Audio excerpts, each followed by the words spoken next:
Okay, welcome back. This kitchen pantry challenge video is a little bit different. So I've learned in the past 6+ weeks during the pantry challenge that I'm kind of sick of cooking every meal from scratch. I've preserved so much food, I have so much on hand, but none of it is convenient and easy. So we are going to work today on making some batches of some items that we can easily pull from.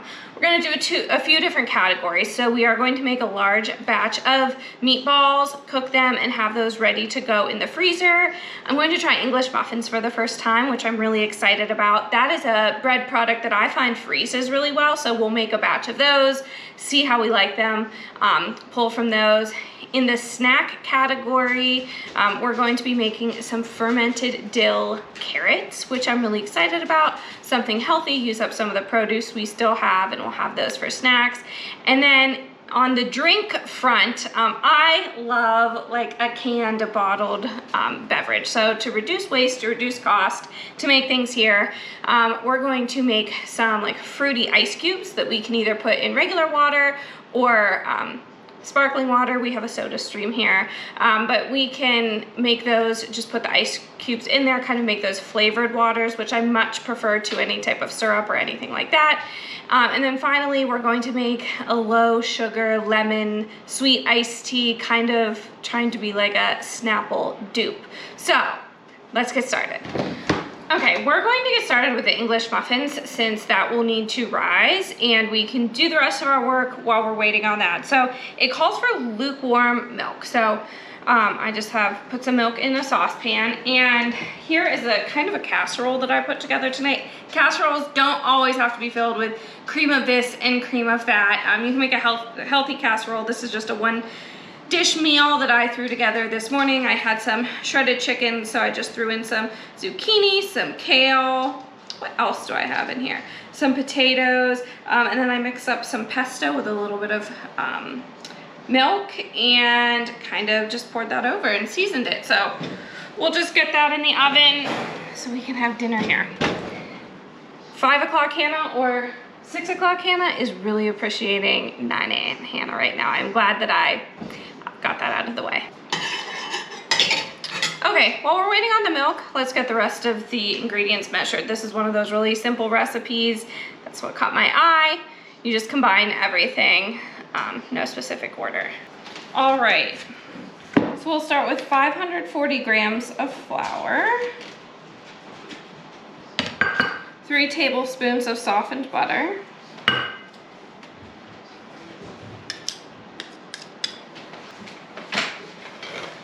we're fermenting today, so that means I got the big bucket of salt out. We'll do about 1.5 teaspoons of salt.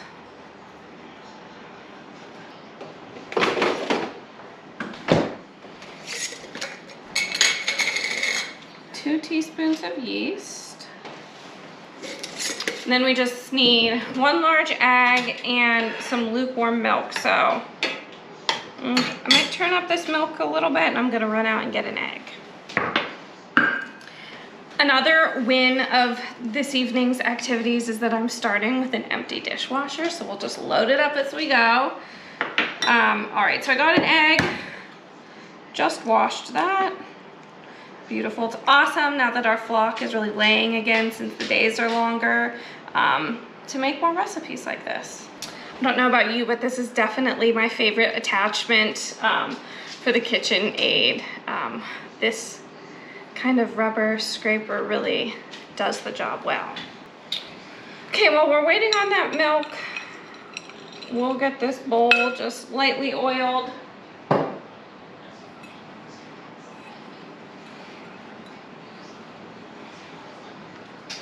we'll let the dough rise in that.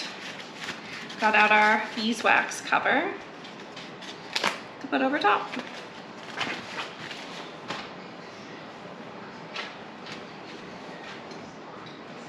My mixer needs a bath. I kind of gave it like a little bath today, not good enough. Okay, I would say this fits the bill of lukewarm. Dump that in there. And now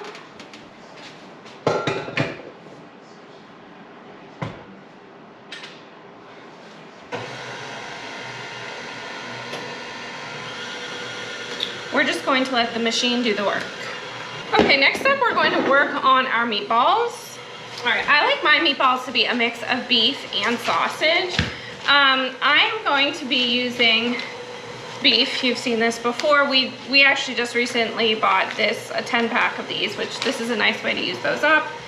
But we went to a tailgate in the fall and we overbought on bratwurst. So instead of using like Italian sausage, I'm just going to use bratwurst as our sausage to kind of work through some of the stuff that we have in the freezer. Okay, I let that go for about 5 minutes. This is a very like stretchy, soft dough. I am not good at working with dough, so let's get this in here and then we'll let it rise. Hopefully it's easier to work with on the other side.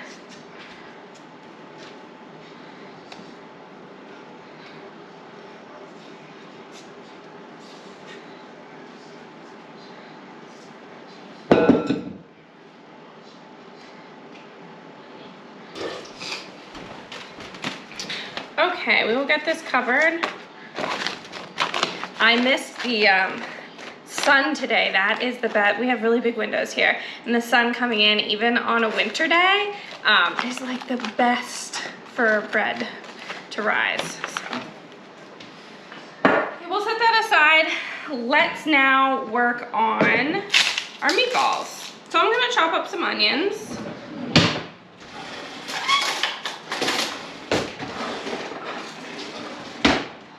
This is a really aggressive knife. I don't think this is what I need.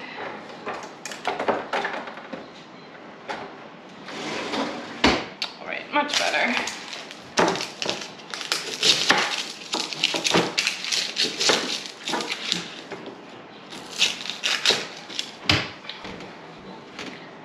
Okay, we'll use this for our scraps.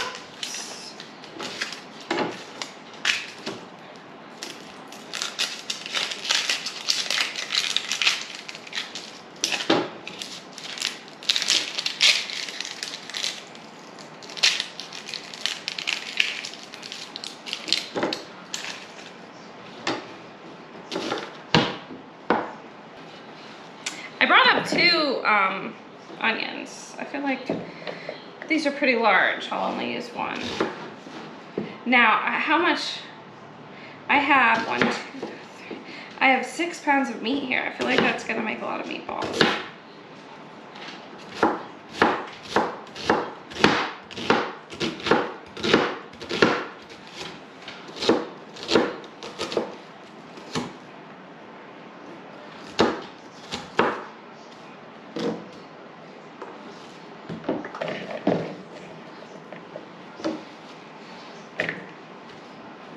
Okay, we're just gonna do 1 meatball.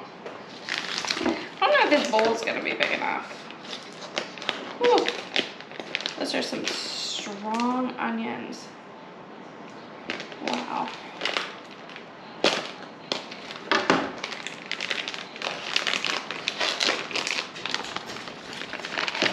Oh, here comes Moose. Moose, you got quite the nose.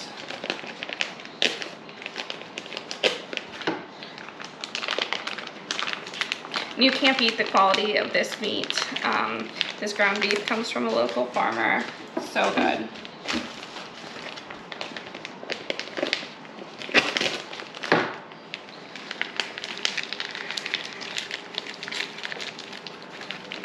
Yeah, we might need to get a different bowl here. I don't really have any big mixing bowls. That's something I always keep my eye out for at Goodwill.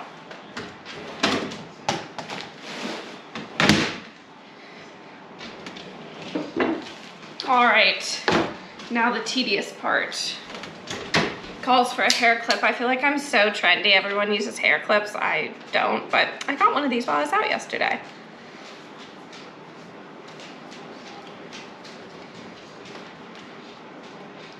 All right, let's work through this bratwurst. How do I want to do this? Maybe I'll just go through and slit all of them. We'll do one pack at a time.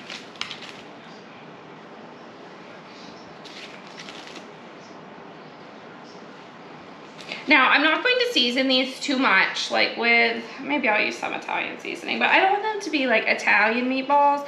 I want to be able to use them in red sauce, or like sometimes we like barbecue meatballs, or really anything, especially because the seasons are changing, so we might be using them in different ways than like just pasta and red sauce.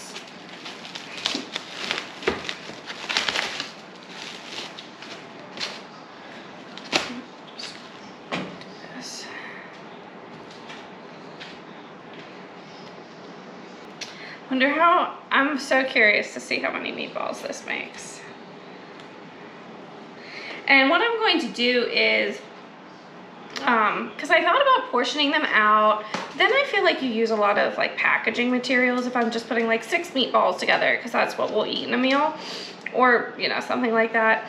And I thought, like, when you buy frozen meatballs at the store, they come in just like a big bag of meatballs. So I think what I'm going to do is cook these and then flash freeze them, like freeze them individually on a tray, just put them in our deep freezer for a little bit, and then put them in like gallon freezer bags.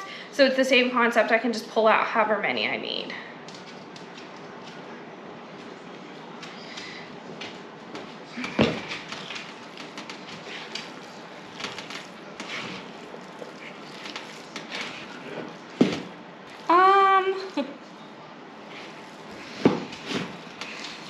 I don't think we're going to be fitting that other package in here, but maybe I'll leave those out and just make like sausage and red sauce and peppers and onions for dinner. We start beekeeping lessons on Tuesday night, so it'll be nice to have like a crock pot dinner for that day. Yeah, that's what we'll do. All right, let me wash my hands and get the rest of the ingredients in here. All right, so for seasoning, we're gonna go in here with our salt and pepper mixture.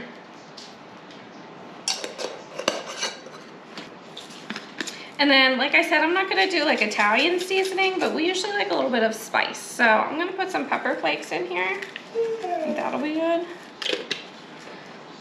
And then just some garlic powder. All right, and then if you've made meatballs with me before, you know we use oatmeal instead of breadcrumbs. Then I just have 3 eggs here.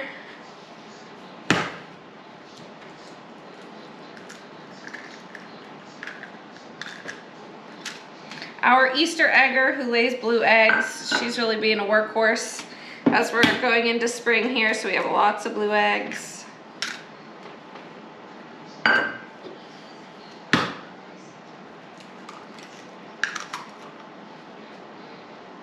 Oops, got a shell.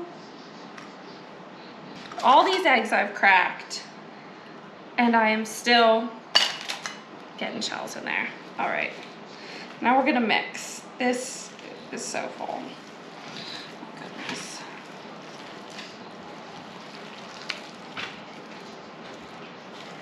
Almost forgot about the meatball. I mean, the onions in the bottom there. Whoa.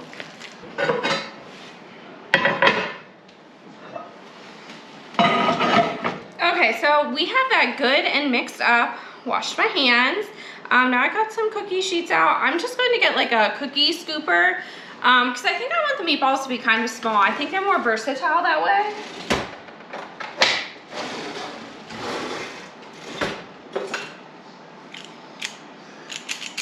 Do we think this is too small? I'll just do big scoops of it. So we ended up here with 1 part ground beef, or 2 parts ground beef to 1 part ground pork. So I think that'll be good. Looks like we got it pretty well mixed here. And then I'm gonna go back through and form these. This is just kind of to portion them out.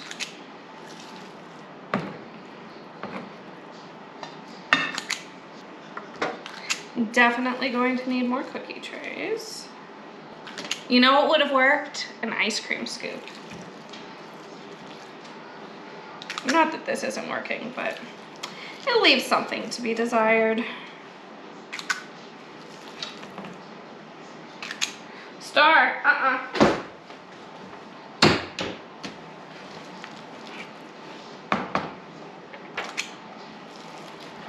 feel like everyone has different meatball recipes. I would love to see yours in the comments. I also like to use ground chicken a lot, but one thing, we're doing our first batch of meat birds. They should be here the first week of April, so then give it a couple of months, but I definitely want to do ground chicken as we're processing them, and because now I kind of have to do it bird by bird and it's not super fun. All right. It's a lot of meatballs. You want to know what? I'm not going to be able to use this pan because it's flat. There is fat in these and it will drip off.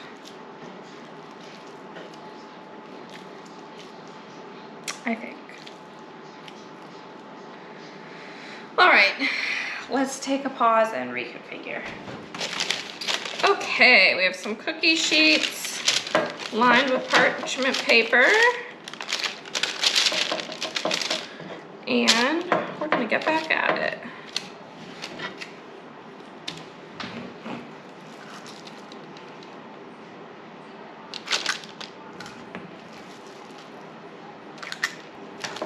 I think we're gonna be eating meatballs with everything.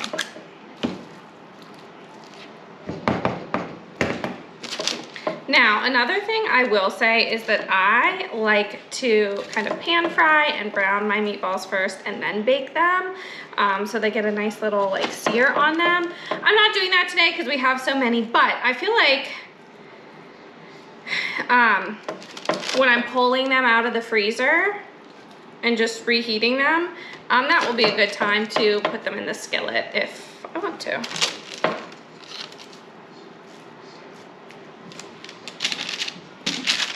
Pretty small meatball. Now, are we gonna be able to make this work? These last ones from the bottom are gonna be heavy on the onion.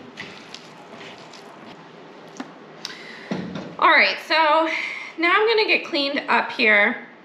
The casserole that we have in the oven for dinner tonight should be done soon. As soon as that's done, we will get the meatballs in there. If I'm counting correctly, that is 51 meatballs, which that's a lot of dinners for us. Maybe like 10 dinners. Okay, let's get these meatballs in the oven. I think I need to rearrange these racks a bit.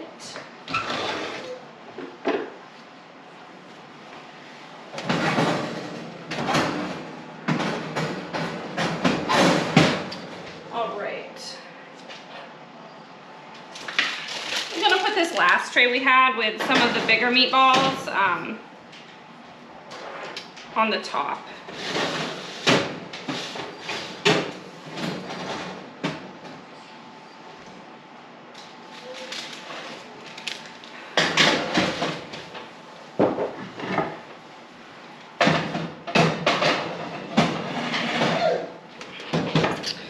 All right, so we're gonna let those cook.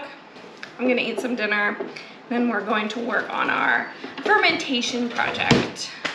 Okay, dinner was delicious. I was going to get set up with our fermentation project, but our dough for the English muffins has risen beautifully, and I think it's time to get started on that. So, I'm thinking we will have enough griddle space here to do them all at one time. Now it says you don't have to coat your griddle with oil if it's well seasoned. I feel like those are not fighting words, but like, I want to make sure that I'm doing the right thing. So I put a little bit of oil in these pans. So we'll spread that around. And then it calls for using some special type of flour, but I'm just going to use cornmeal because I have a lot of that.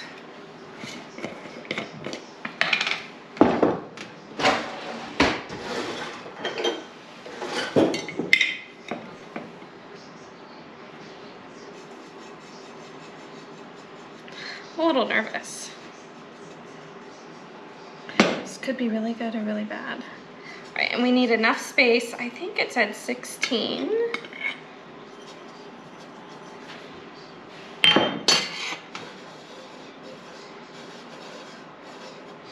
So they'll need to rise one more time, not like a full second rise. It said just enough to get puffy, like most kind of rolls and breads do. But if you have enough griddle space, you can just let them rise on here. All right, let's see how far this gets us.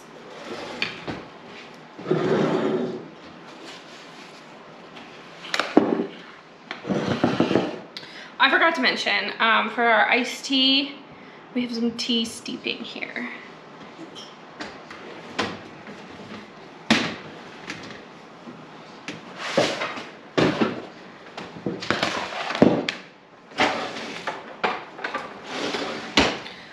All right, so I'm just gonna take this dough and get it into 16 pieces.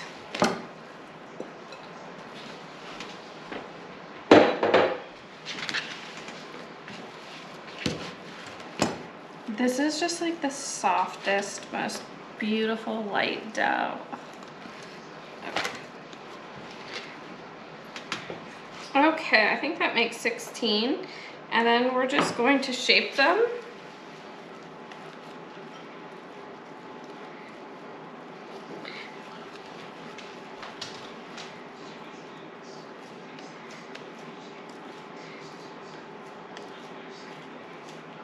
Now I did see some recipes where you cut them out with like a biscuit cutter, so we'll have to see how we like this, but there's one. Okay, so we got 16 English muffins. They fit perfectly actually in these 2 griddles. So now we're going to dust the top with our cornmeal. I'm so excited to see how these turn out. I mean, what's better than the nooks and crannies of a English muffin? And we have all those raisins that we got. I did an Azure haul and I ordered an insane amount of raisins, which we've actually been going through, but what is better than a cinnamon raisin English muffin? That if these turn out, that might be my next variety. Okay, so now we're going to want to cover them, which might be tricky since this is so flat. Okay, I'm gonna use the wax on these.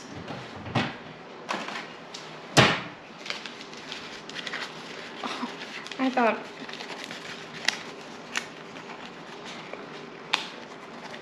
this might be good enough. This is another little wax paper. This came on a candy wrapper, but it's reusable. I guess that's fine. You wanna know what? I'm just gonna put a towel over these ones. I would assume that these you're supposed to let them rest for like 15 to 20 minutes. I think they'll get a really nice rise since the oven is on. All right. Those meatballs are so close to being done. Oops. Okay, while we're waiting, before we switch stations here, let's work on this iced tea. This should be pretty strong.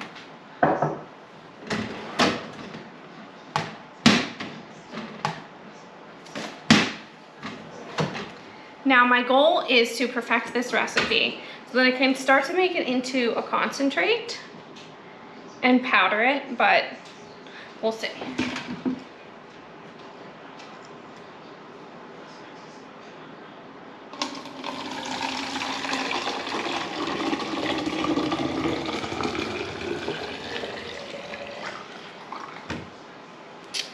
That is almost perfect.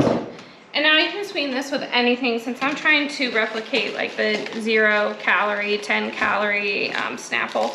I'm going to use some stevia packets. I think I'm going to use 8. 1, 2, 3.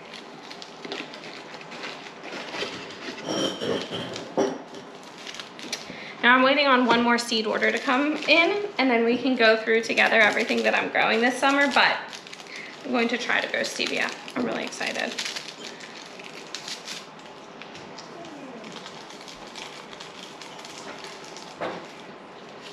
All right, and then we're going to use the fresh citrus that we have for our kind of like flavored water ice cube. So we're just going to use some of this lemon juice out of a bottle. I think it's as close as you can get to the real thing. So I'm gonna go in with about a 1/4 cup.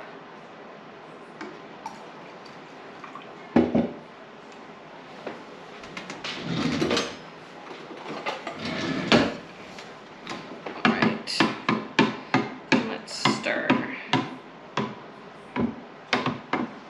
Make sure we get all that powder off the bottom.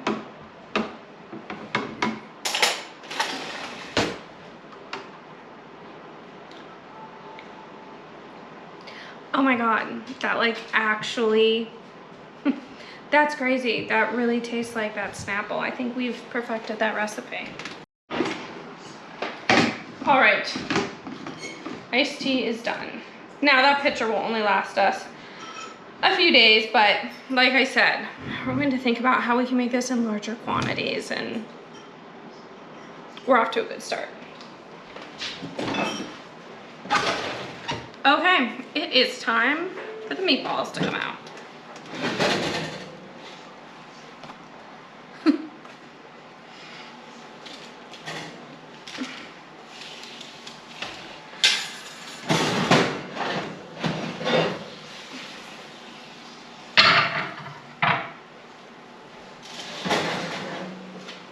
These definitely are juicy. I am so glad I didn't use that first sheet I was considering. Okay, I temp checked a few of them now that they're out of the oven. They're all good. We're going to let them cool, and then we will probably be able to combine them on maybe 1 or 2 sheets and put them in the freezer overnight, and then we're gonna freeze them in a gallon bag like we talked about earlier. Okay, so we have 2 things left that we want to get through. We'll kind of work through this messy counter space. We're staged for our projects, but the first one is these ice cubes that we want to do. So I have some berries that they were frozen and got them out a couple of hours ago. We're just going to want to blend those up kind of into a puree with some lemon juice, and then we're going to freeze that. These are old. They have been in the freezer for quite some time. This is strawberries, blackberries, blueberries, and raspberries.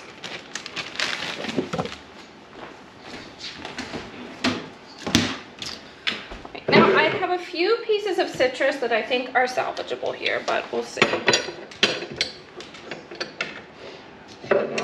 I got on Flash Food a big box of citrus, and I definitely didn't make the most use of it. Some of it went bad. But I do think I'm going to use the peels, even on the ones that aren't great, to make some essential oils, because I think a nice citrusy scent as we're coming into spring will be really nice for some candles and some soaps that I want to make. Okay, so we ended up with 1 lemon, or excuse me, 2 lemons and 1 lime. There was some juice on this plate as well from those berries that I'll dump in there. We'll set these to the side. Like I said, I want to use these rinds for something else. All right, now let's blend.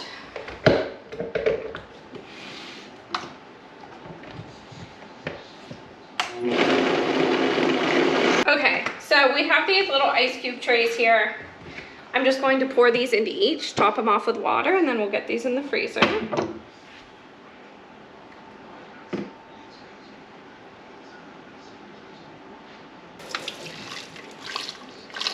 And instead of scraping that out of there, we're just going to let the water do the work.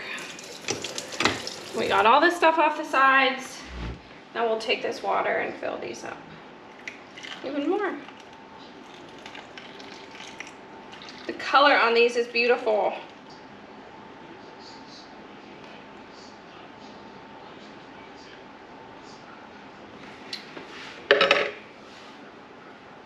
All right, so I'm gonna clean these up and then get these in the freezer. This will allow us to have flavored sparkling water, flavored water at home for a fraction of the cost that we buy it in the store, and also a lot less waste. Okay, so fermentation. We are going to make some dill carrot sticks. So this will be good. Fermentation is so good for you. I am not apt enough and skilled enough to kind of go through all the health benefits, but there's a series going on right now. If you search fermentation February or something like that, the Fermented Homestead is hosting a really awesome series, and I think they might have a new video like every single day of different things to ferment. For me, carrots are a really good option, and for a lot of us are, because we have access to good quality carrots year round. But definitely check that out, and let's get into that together. So these will be good for a snack to kind of grab and go, rather than maybe a more unhealthy snack, or sometimes when I go without a snack, it's a really big problem. I get frustrated, and so this is just like another good grab and go item. Okay. So I am going to be making 2-pint jars of these. I don't have fresh dill. That would be ideal. But I'm going to put some dill and garlic in to ferment with these carrots. So I'll go in with about a teaspoon, maybe in each. Then anytime I'm putting garlic in anything like this, I'll get a few cloves off here. So we'll obviously peel the garlic, but I also like to kind of smash the garlic to really make sure we're making the most of that garlic flavor.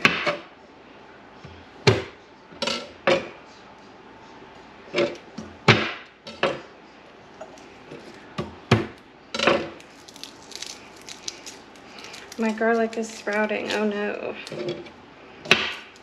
Still pretty firm, so I'm gonna still use it. Whoa! All right, so we put 2 nice sized cloves of smashed garlic in there as well. Now what we're going to do is wash, peel, and cut our carrots.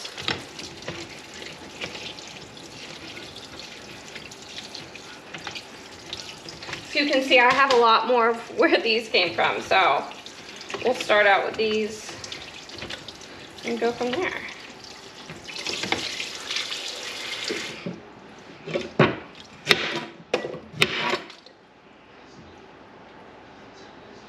Now, I'm pretty sure I picked these up on Azure,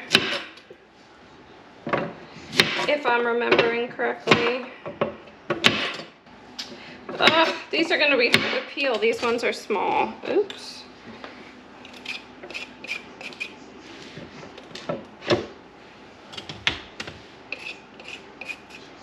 Okay, we have 1 jar filled with carrots, the rest of our carrots peeled, and we're going to get those cut up to fit in the second jar. It's funny, you can tell this is like a well-loved pantry challenge kitchen. Look at all those jars we've gone through in the past week, and then we've been eating so much oatmeal. That's kind of like our morning oatmeal station with toppings.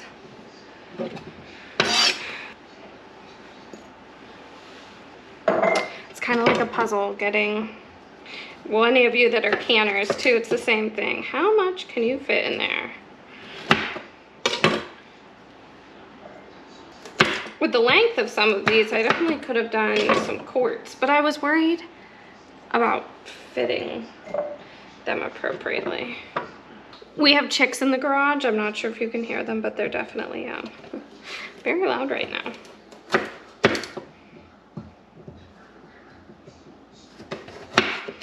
Oh no, are these too long? Yes.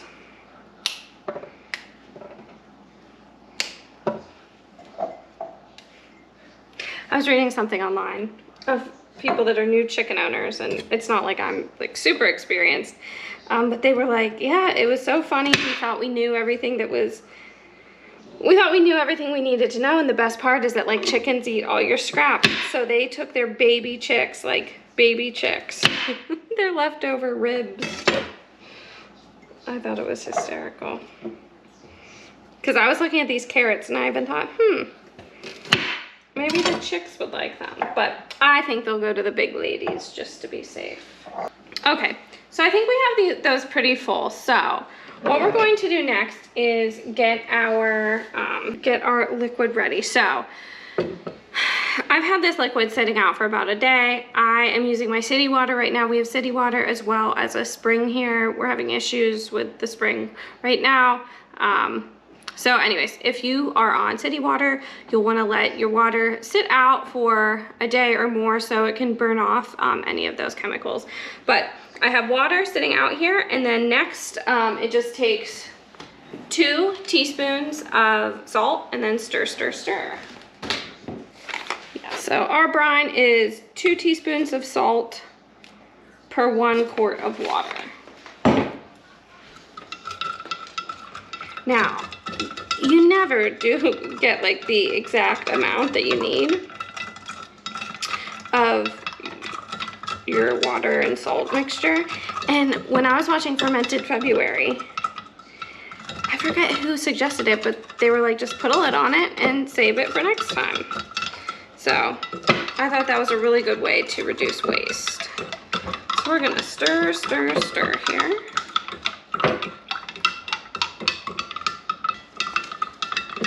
Okay, I'd say we had a pretty good mixture here. So now we are going to top each of these off. And what you want is you want what you're fermenting to always be below the water level. So we'll fill it up past that.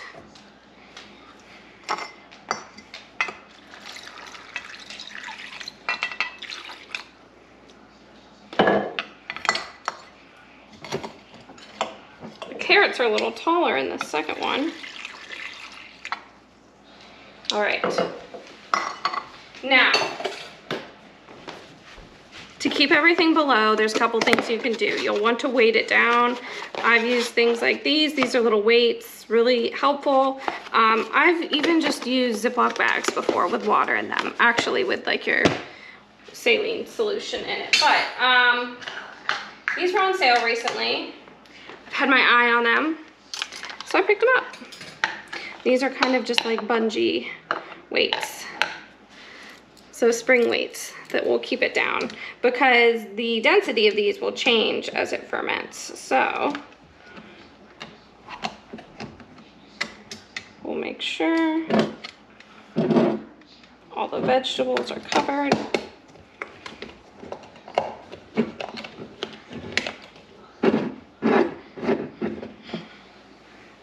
All right, so you should be able to see there that when level, not when I'm pointing it up like this, but when it's level, everything is underneath the water. All right, same thing here. So we'll just keep an eye on these over the next few days. They'll start to ferment. It shouldn't take that long. And then once we are good with the taste and the texture, we'll put them in the fridge. They'll keep in the fridge for longer. And we'll eat them as a snack, just like you would kind of a pickle. So let me know what you enjoy fermenting. And if you haven't fermented before, carrots are super easy, so give it a try. All right, so we need to get cleaned up here. And then our final step this evening is our English muffins, which I'm really excited about. So I'll meet you over at the stove. Okay, the moment of truth is here. Let's get started with our English muffins. We'll uncover them and then we'll turn the heat on. Okay, so these are to be cooked on low heat until each side is golden brown. I think we all know what an English muffin is supposed to look like. But if they start getting burnt, like if the internal temperature doesn't reach what it should, by the time the outside cooks, it says you can put it in the oven on 350. So I might just get our oven preheated just in case we need it. Yeah, it says 7 to 15 minutes. So we're just gonna play it by ear. I'm so excited. Also, the meatballs cooled down. And we got them on one pan. They're in the deep freezer, so I will package those up probably tomorrow morning. I'm the most impatient person. If I can make my own English muffins, this will be a game changer.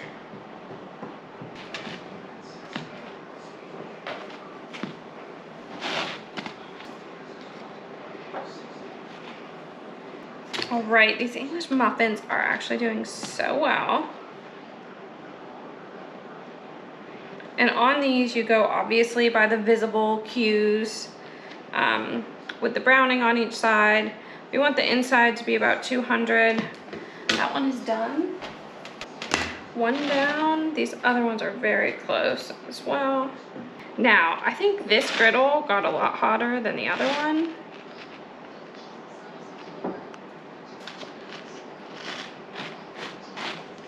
Because we're not having as much success. And I have just been flipping these with my fingers. Maybe we'll turn this up a little bit.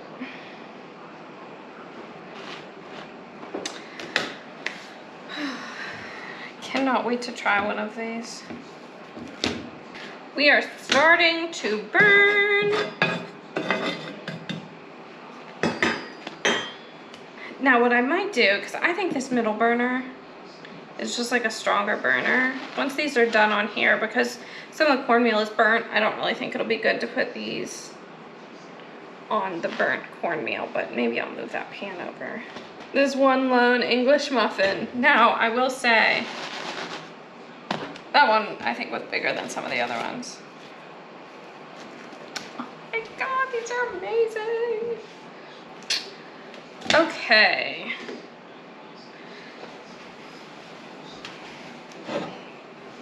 Let's move this. Now, one thing I'll say is, I don't think that's gonna be super fun to clean up.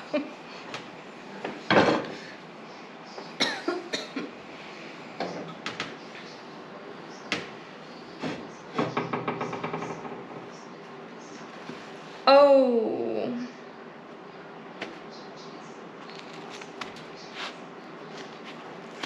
Did I not just flip those over and it was like the heat wasn't even on, and then that one's so burnt. That's sad.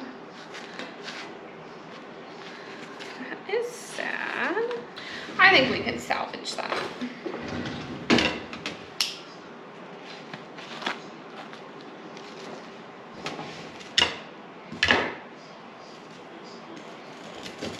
I'm just gonna put a little bit of oil on that since it's burning. I actually don't think this is salvageable. This is sad. Oh well, the chickens will like that. It says, remember, use a fork to split, not a knife to cut. Fork split muffins have wonderful nooks and crannies. Knife cut ones won't. Okay, so these kind of got done one by one, but they definitely have a nice crisp outside. I temped them, they're 200 degrees in the middle, so I'd say we worked through a lot of different items tonight. We are well stocked, not only for the week, not just like a weekly meal prep, but things that we'll be able to continue to grab from in the weeks and months to come. So that was my goal, make life a little bit easier, have a few more things that are just ready to go.